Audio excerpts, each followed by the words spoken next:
सूर्यमण्डल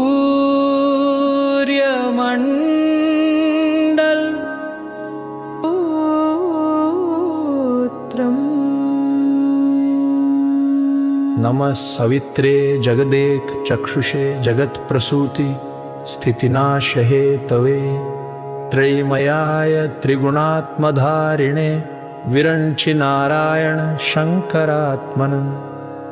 नमोस्तु सूर्याय सहस्ररश्मये सहस्रशाखान्वितसंभवात्मने सहस्रयोगोद्भवभावभागिने सहस्रसंख्यायुगधारिणे नमः।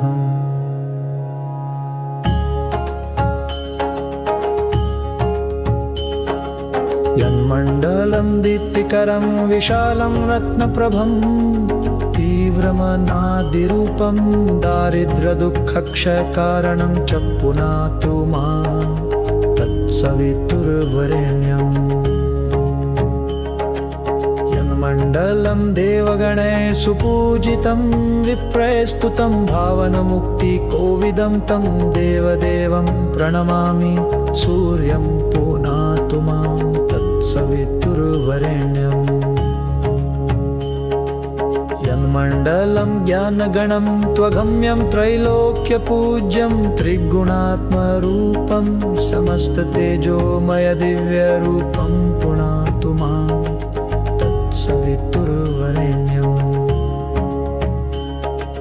यन्मण्डलं गूढमतिप्रबोधं धर्मस्य वृद्धिं कुरुते जनानां यत्सर्वपापक्षयकारणं च पुनातु मां तत्सवितुर्वरेण्यम्।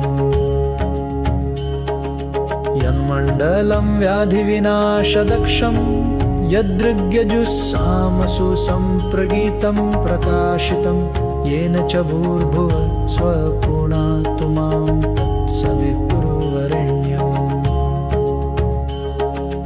यन्मण्डलं वेदविदो वदन्ति गायन्ति यच्चारणसिद्धसङ्घा यद्योगिनो योगजुषां च सङ्घा पुनातु मां तत्सवितुर्वरेण्यम्।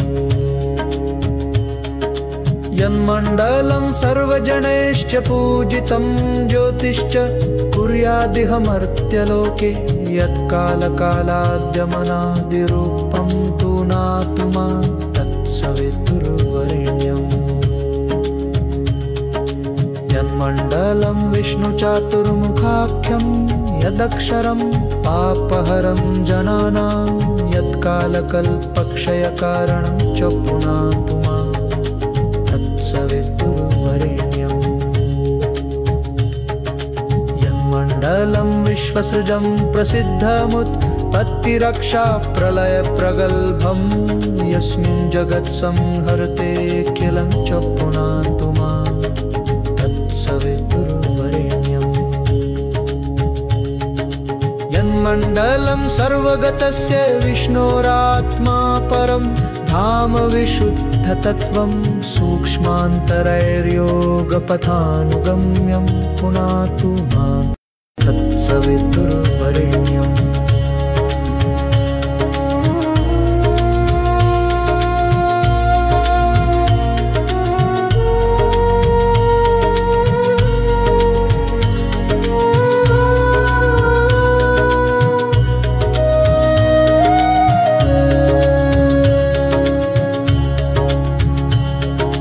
यन्मण्डलं वेदविदो वदन्ति गायन्ति यच्चारणसिद्धसङ्घा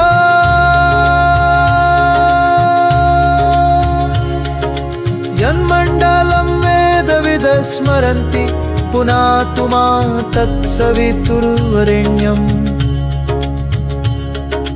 यन्मण्डलं वेदविदोपगीतं यद्योगिनां योगपथानुगम्यम्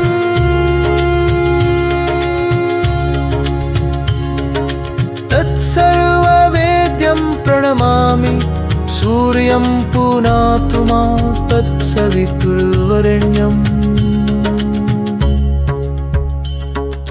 सूर्यमण्डलसुस्तोत्रं यः पठेत् सततं नर सर्वपापविशुद्धात्मा सूर्यलोके मही